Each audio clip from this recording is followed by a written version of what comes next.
to another edition of In the Pink Seat. Today we have Genge, who is an expert in helping dentists to really secure their practices against invasion and loss of information.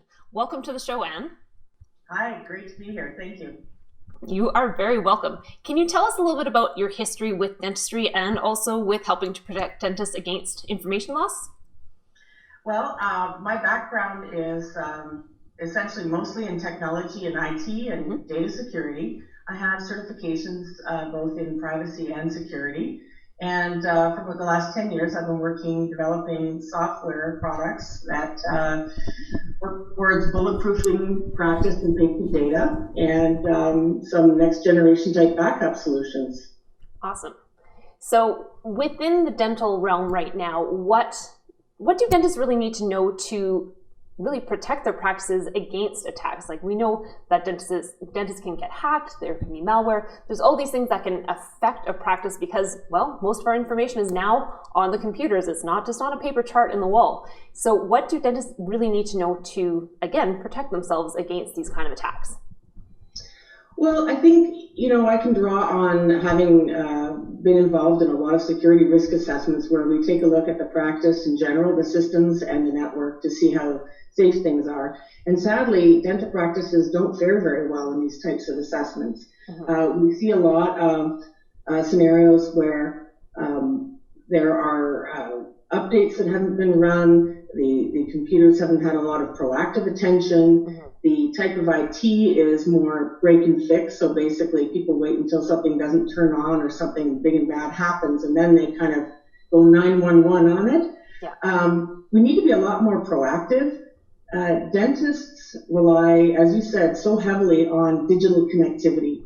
And a dental office really, in my own opinion, and I work with a lot of different types of healthcare practices, dental practices are the most complex. You guys run a lot of digital imaging softwares that need to talk nicely to each other. And not only does that present a lot of complexity in how it's networked, it also introduces a lot of complexity when it comes to security. Why is that more complex for security? Because of the way that we have things set up? Every time that you have to allow one thing to talk to the other, not just internally, but externally, because you're sending not just sort of basic emails to patients or emails to other clients, other referring doctors, but there are a lot of softwares that you use now that connect to cloud and so on. So every time there's a connection, especially to the outside, we have to be really, really careful that not only do we have to be able to allow you guys to work, and that means the information has to flow, we need to be able to make sure that it's done so that not only your patient information is safe, but your own business information is safe. And that's the nuances that aren't being dealt with very well. There aren't a lot of people working in our industry that have these types of skill sets. The types of IT providers that are supporting you on a daily basis really are, as we just said a few minutes ago, break and fix type people. So they're good to get things going again, but we're really still lacking. We've got a lot of room to grow in being much more proactive, which means a number of things, which I'm sure we'll get to in a minute, which relate to not just antivirus, but security awareness on all levels, understanding that our practice is really only as secure as the most disenchanted or dispassionate employee, and understanding that it's no single solution, that there's a multi-pronged approach that's needed, a layered approach that's needed. Okay, so if we were to look at an average dental practice that you run into, what would be lacking in that kind of a practice? So, one of the biggest problems that we see is email. Email's a big attack vector. So phishing attacks, you've probably heard of. That's the idea of being spoofed into clicking on a bad link or a bad attachment, which will allow something nasty to come into the practice. This is where all your breaches are happening, your ransomwares, and your data loss. And so what is the problem if someone has a breach like that? What are the consequences of that in the practice?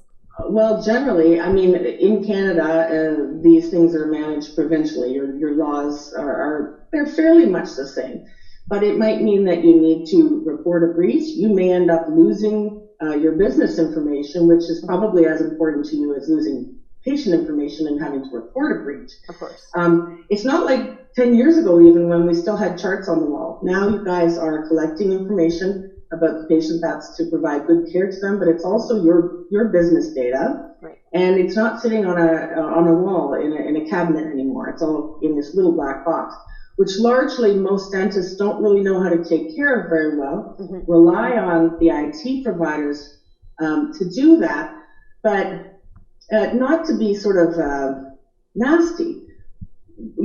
Smaller healthcare practices don't really attract the best IT talent in the universe. The best of the best are working for these larger corporations, the ones that really know a lot about security and how to put this stuff together, not only to allow you to be able to work freely and efficiently, but be able to stop nasty stuff from coming in. Can you tell me about a situation where you've run into where someone has had a breach, just so people can get an idea of what the true consequences are on a practice and on the patient base when things go wrong? Right.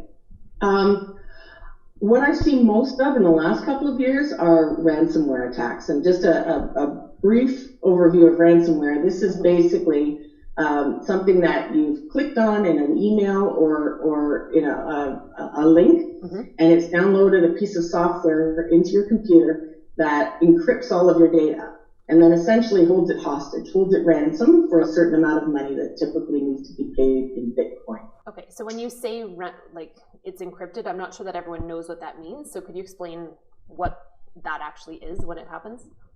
Right. So encryption really is something that scrambles your data and makes it unreadable unless you have what's called a key or basically a long password in order to open it up again and decrypt it. So it scrambles it up and you can't really access it until you have the proper key to unlock it or descramble it and be able to see it again. Okay, so it would totally shut your practice down if that happened. Yes, I've had a number of practices that have been down 2 or 3 days. Some have lost chunks of data. A couple that I've had to respond to have lost lots of data. Okay. We tend to be in a very proactive, our business is very proactive. So we're all about making sure you don't get ransomware and then making sure that if you did, you could get out of it easily by providing really robust backup systems. Okay. But there is still a segment of our business which is response, right? So how do we get you out of trouble now that you're in it? In some cases, people have had to pay, a certain amount of money to get their data back. I can tell you about one really important case that was about 2.5 years ago. Was a specialist, and somebody went into an email, clicked on an attachment, instantly it encrypted her computer, spread it throughout the network, shut everything down. Yeah. And the go-to protocol when this happens is to restore from your backups. So this doctor had been paying for a number of years to have proper backup done, or so he thought, but he'd never tested this backup to see if it was any good. When they went to use that backup to restore the practice, they found out that it had never been configured properly in the first place. So fast forward for 3.5 days later, he ended up having to pay the bad guys. I think it was about $500. At that point, he said he would have paid $50,000 to get it back because he'd been shut down for a number of days. And he did get his data back, but that doesn't always happen. And the problem is exponential the more computers that you have, because now not only you just got it back, but there's an extreme amount of expense now to redo all of those computers to make sure they're clean and free of anything nasty, right? So it's a big problem. Ransomware, I think, is the biggest scare that anybody should have right now, and not even a matter of if you're going to get it. Probably it's a matter of when. It's just how far into your network or your systems is it going to get. Okay, so if something like that happens, I imagine the patients have to be let known that this has happened, that their data may have been put at risk, or is there a certain reporting protocol that exists right now that dentists have to report if something like this happens? So in the States, it's universal. They consider a breach, ransomware a breach.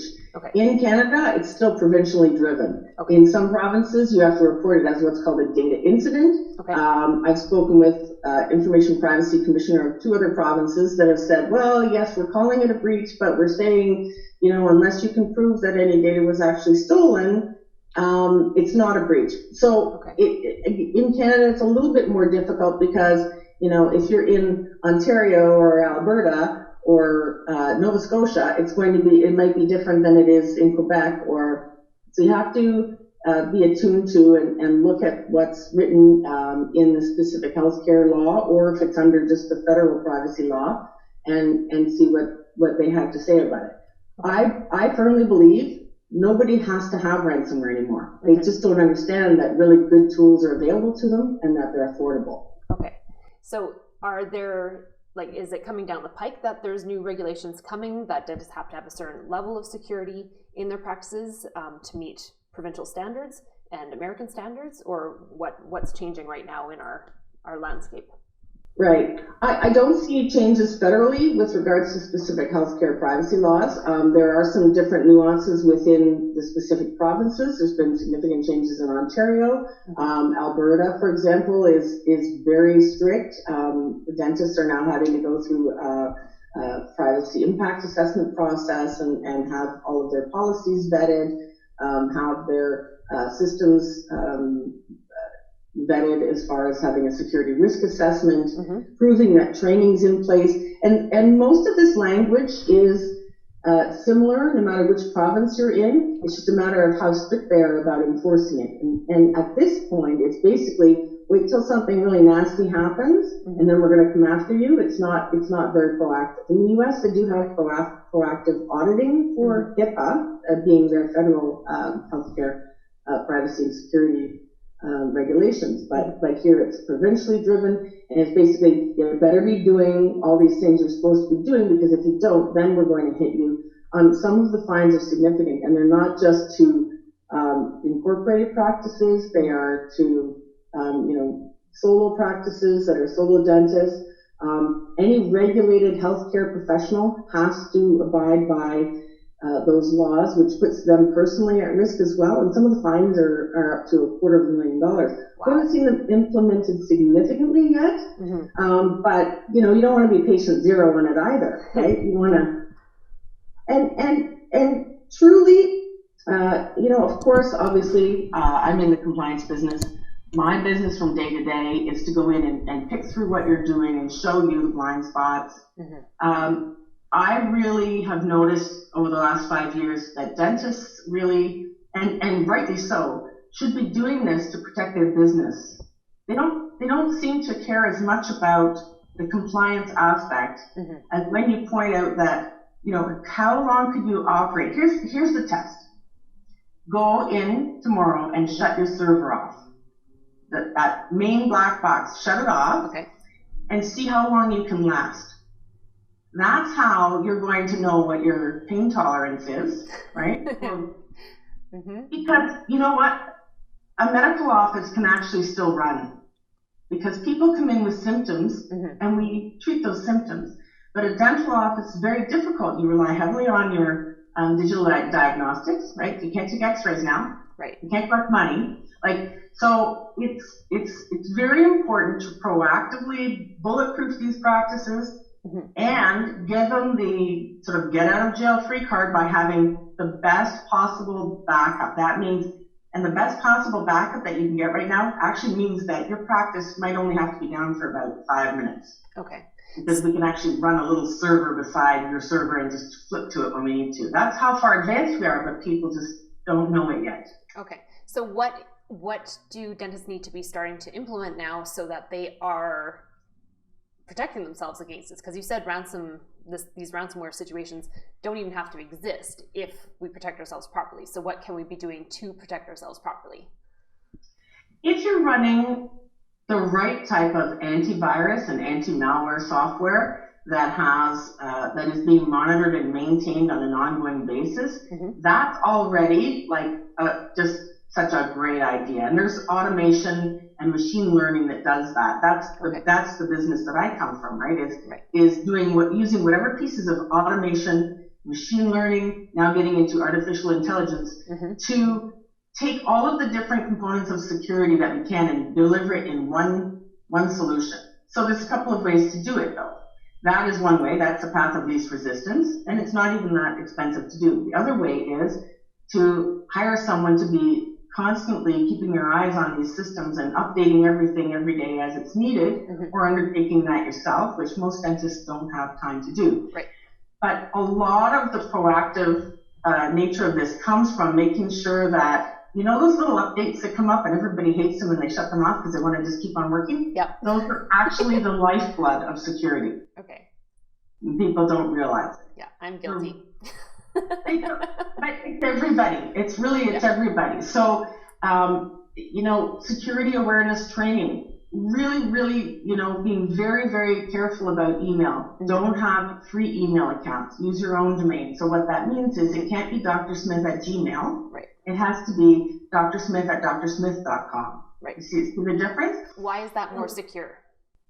So, well, actually, Gmail is now doing a pretty good job of it, but most of these free email accounts are really notorious for being hacked. Okay. And you can understand why, because they all have the same domain, right? They all have the same @Hotmail, @Yahoo, whatever. So there's software that just goes in and runs 50 billion different options of @Yahoo, and litters those email addresses with bogus stuff, right? With spoofing emails, with phishing emails, with bad attachments, knowing that it's like a gambling game, right? The more garbage I send out there's going to be a few silly people that will click on it, and then boom, I can take advantage of them, right?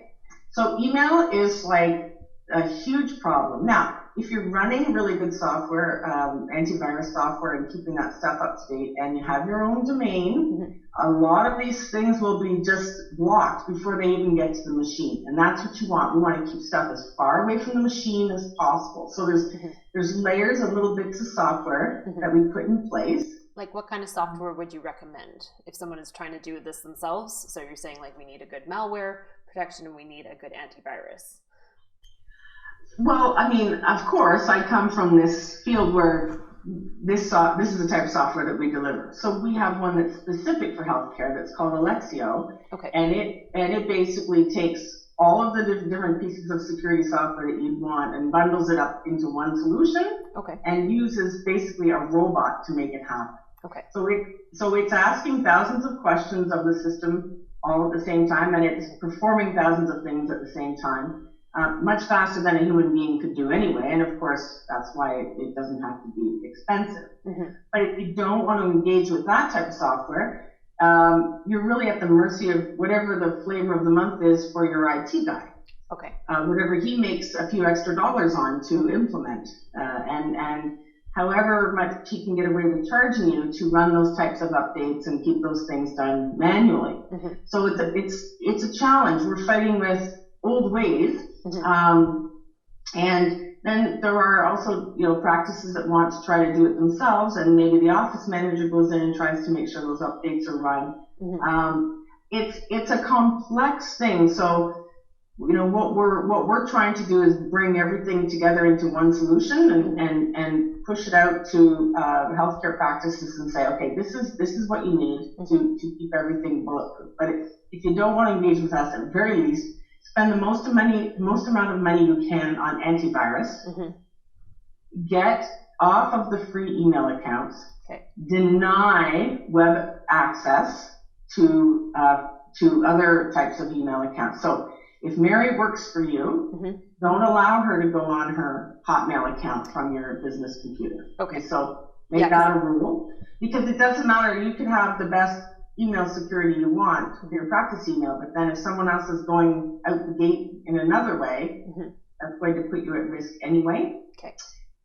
And then make sure you have as many types of backup as you can. So, you know, backup on site, take those drives off site, encrypted, get some cloud backup, or, you know, engage in a type of backup system like we do with a virtualization so that you can keep on working no matter what.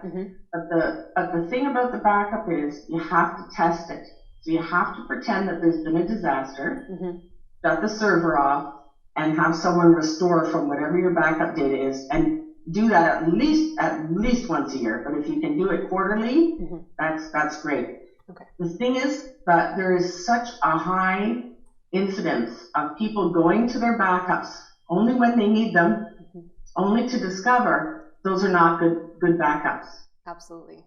So that needs to be tested. And again, it's one of those things that is a little bit expensive in certain circumstances, so people avoid it. But it's really a standard thing. Like even if you're backing up to USB keys, you have to go through that process of making sure that, you know, whatever your last data is, that you can take it and use it. Otherwise, like all the money that you spent, all the information that you've gathered to build your business, it's gone. Right? So when you say it's kind of expensive, like how much are people looking at on an ongoing basis, like say per month, to keep all these things up to date, make sure their backups are up to date? How much is that going to be outlaid for most people? Right. So using our software solution, people are paying about $15 a month per computer to make that happen. If you try to use human labor for that, it can be quite expensive. It can be $400 or $500 a month even you can expect to pay, because that person has to go in, and generally they look at it about once a week and make those updates happen. That would be separate from backup. Backup can be anywhere from your free backup, so many gigs with your practice management solution, to cloud-based solutions that can be $300-400 a month, depending on how much data you have. My caution, I like that practice management companies offer backup, and in some cases they're also offering to verify your data periodically, which means they're saying, okay, look, we've looked at this backup and it looks pretty solid. The problem with it is that generally you're not getting your x-rays or the rest of your files that you have in your system. You're only going to have your practice management available to you. And in this day and age, we know how that's really not good enough. Like all of those x-rays, intraoral, extraoral photography that you have as well is really important. It's all part of your treatment planning and your diagnostics, and it's the health record. It's all part of the health record. Right. Now with the cloud, there have been some breaches of cloud backups, not necessarily with dentistry, but there have been some breaches of cloud stuff. So is there much risk for dentists who are wanting to back up to the cloud? Because again, we're trying to prevent any kind of breach of information. Of course. And I still see a lot of people even using things like Dropbox to put their information there. Well, and I dealt with one last year where an IT provider had a couple of servers in his garage, and people were, backing up to that, which is completely not good either. Look, you need to have constant availability of the data. You want that for your business. You need that legally, and you need to protect it by encryption. So when you're backing up, and a very common practice now is that you'll have an external drive that you'll back up to, and then you'll stick it in your bag and you take it home overnight, right? So those need to be encrypted. You have to have your IT provider encrypt that. But if you're going to go to the cloud, you're right, a billion different choices. You want to know where the end place is that's resting. It's not just like in the vapor. It's living somewhere in a building somewhere. Right. And hopefully it's in an accredited data center that's got redundant power, massive amounts of security. For example, our data center, where we host our software and all of our backups for our clients, they even weigh you going in and going out. Wow. Right? You have to go through 5 different gates. You do retina scan, you do fingerprint scan. Like these are all this is not overkill. This is exactly what you need to demand of where the data is going to rest in the end. But you're going to deal with a middleman, right? So it sounds like a lot, but it's your duty. I think in every single province, it doesn't get passed to anybody but you as the health information custodian, the dentist. That it's going to be your responsibility. You're going to be like the end of the line. So you want to be able to get a business associate agreement from the people that you're engaging with for that backup solution. And you need to find out, where it lives, what happens if I stop service with you, how do you destroy the data? Because now you got all my data, right? There are a number of considerations, many of which we can't discuss just here in this forum. Right. And why generally after these things I get lots of emails, and I welcome those. Questions are free, because everybody has specific things that they want to ask about. So. Mm-hmm. So if someone is deciding to hire someone to work for the practice for their IT, what should they be looking for?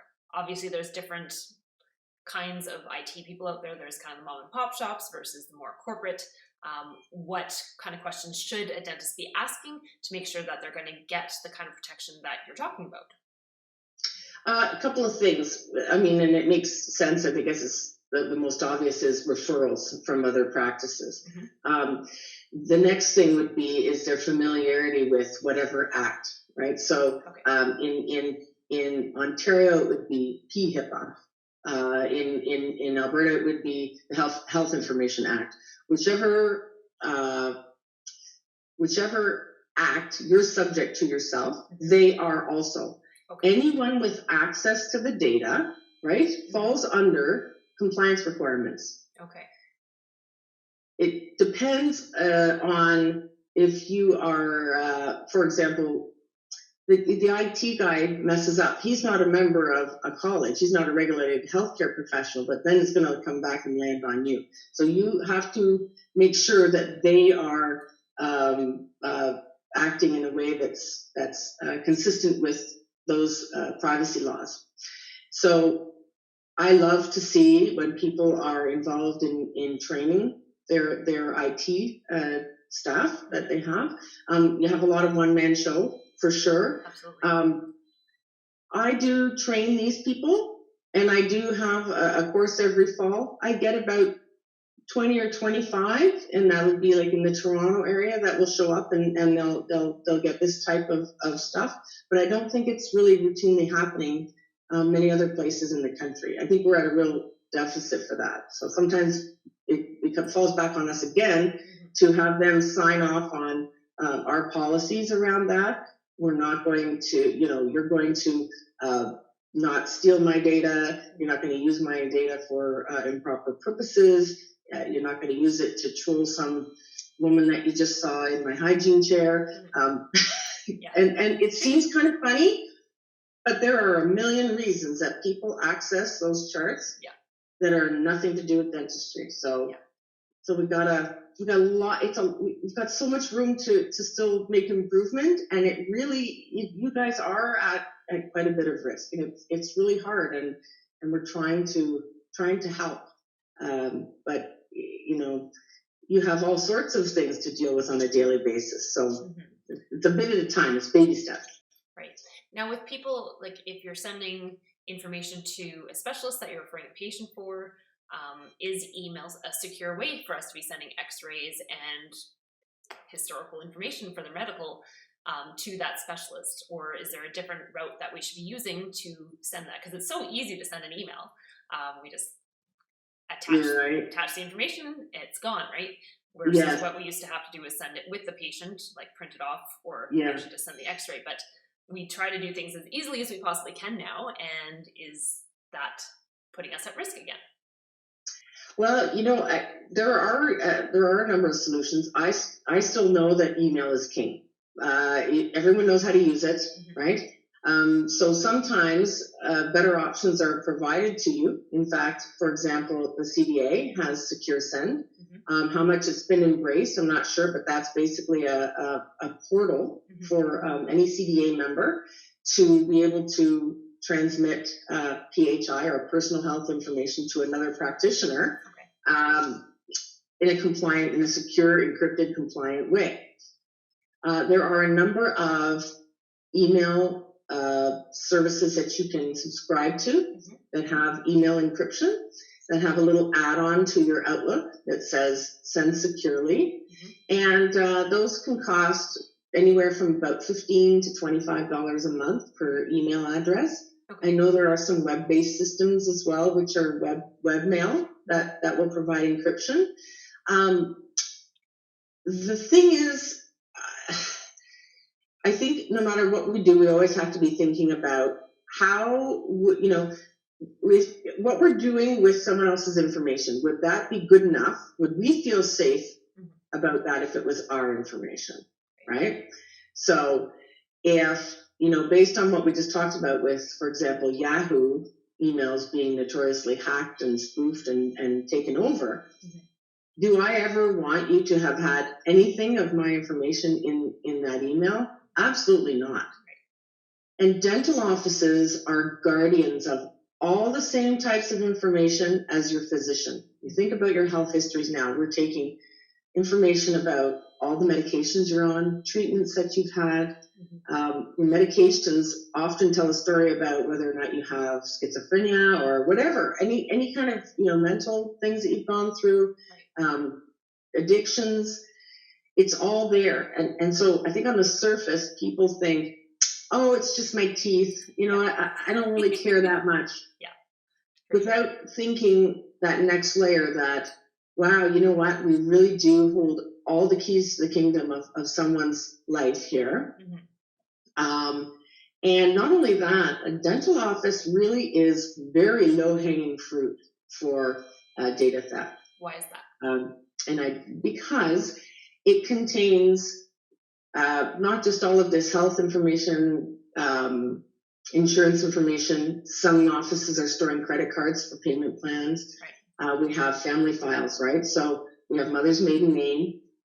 We have addresses, previous addresses. There's multi-generational information within these practices as well. So for someone looking to hack with the intention of creating identity theft, these are the golden ticket. The other thing I wanted to say about health information and breaches, and I believe that it's so much more risky to lose control of your health data than your credit card. I actually could care less if my credit card or my bank account got breached or fraud, because I can change those numbers. If my charts, if my health information gets out there, there's a lot of stuff in there I would never want anyone to know that could affect my family, could affect future relationships, employability. So that's why. Have you seen cases where they have taken that personal information and done something awful with it? Because to me, it's all over the dark web. It's all over the dark web. There's a case in Williamsburg, Pennsylvania, I think that's the one, was an implant center, a dental implant center. And a dental software person was searching around for information on a certain practice management software and found an entire patient database on the web. That was the first instance in which anyone knew that all of those patients' information was readily available, every little last nth of it. And a news channel did a story about it and went around and interviewed people in the neighborhood and said, oh, is this your social security number? And they're like, yeah, how do you know that? Oh, well, even the mayor. Right, so this dental office didn't know that they had been hacked and that all of the information had been taken out, and that's sometimes how it happens. Is that even the person that's holding the data doesn't know that it's out there. There are software companies now that, for a fee, will track to see if any of your information is on the dark web. But health information gets exponential more amount of money per record to be sold for identity theft than just a credit card and an address, because it has all that other information in it to complete an identity profile. Okay, got it. Gross. Yeah, a little bit gross. The dark web sounds very sci-fi to me, but it does exist. I've never even been on the dark web. You have to get invited to the dark web. Okay. However, there are depositories right on the regular web that hold this information, and you can buy it. In fact, now also they basically sell ransomware software to individuals with these target lists. So sometimes just even someone scooping email lists is bad enough, because then you become part of being attacked, like hit with these phishing emails over and over. Okay. So is there anything else we should know about protecting our information when it comes to having our own practice? Well, I guess maybe we're going to summarize, right? So it's email, no free email. Get your own domains. Make sure that in whatever way possible, your staff get educated not only about how they're supposed to behave, but also what the implications can be on them as individuals as well, for not complying with whatever health act you have to comply with within your province. Backup. So, multiple, as many different types of backup as you can afford, and test them as often as you can. Or look into, we have something called second server, which is basically another baby server that will sit next to yours, and it leverages a technology called virtualization. So if you can afford to go into something called virtualization, which there are a few IT guys that know, I don't know in each individual city, who's available to do that. But if they have that available, what that means is everything that you're running on your regular server is available on a second one. Okay. So something happens to your first network, your primary network, you can basically flip a switch and keep working. This is going to be extremely essential for specialty practices like oral surgery, perio, endo, where you need constant access to the data. You just can't be down in the middle of a treatment because you need to be able to refer back to what's on the screen, right? So those types of technologies are very important, especially for specialty practices. Okay. Is there anything you'd like to add before we go? I guess mostly is we've just opened up, a big can of crazy. Yep. And everyone, naturally gets, after I do these types of talks, gets very antsy, wondering, has their IT guy got their back? And not out of laziness or maliciousness, but there's a lot of naivety. So they don't necessarily know how to put, a bulletproof vest around these systems and networks. So what I like to do is just, again, without sort of sounding like any kind of commercial, but one of the things that we do a lot of, and it's not that expensive, is a software-based security risk assessment. So I'm available always for questions, which we don't charge for, but we also do a lot of risk assessments so that we're able to provide reports to practitioners like yourself that show the gaps and the blind spots that are missed by whoever's managing your network currently. So that's a really good tool for that. Okay, and would imagine that's quite eye-opening for a lot of people as to what is actually happening with their system. It really is. And, even when you have like the best IT guy in the universe, there's always stuff that's missed. You need to have a third party do it. You can't really evaluate your own work. It's like you just did an implant and you're like, hey, heck, look at that. I rock, right? And then someone else, maybe a party of your peers goes, well, I don't know, maybe you went a little deep over there, or that margin's not going to quite work out when you restore it. Yeah. Like, it's so true. I don't know if that's a perfect analogy because that's your wheelhouse, right? But I think, almost enough about dentistry now that might work. But, it's impossible for us to evaluate our own work. So, especially when it comes to security, you need to have that third party involved and a party that's unbiased, right? So, I think that's the beauty of not just the way we do it. There are a number of companies out of the U.S. that do this as well. But you're going to pay us the same no matter what we find, right? And we're not invested in charging you to fix whatever that problem it is. We're just going to give you a report that says, look, you might want to look at this, and this is how you do it. And then you take it to your IT, and hopefully they don't get all up in arms and all like, ooh, but they actually are serious about making the improvements, and they do that, right?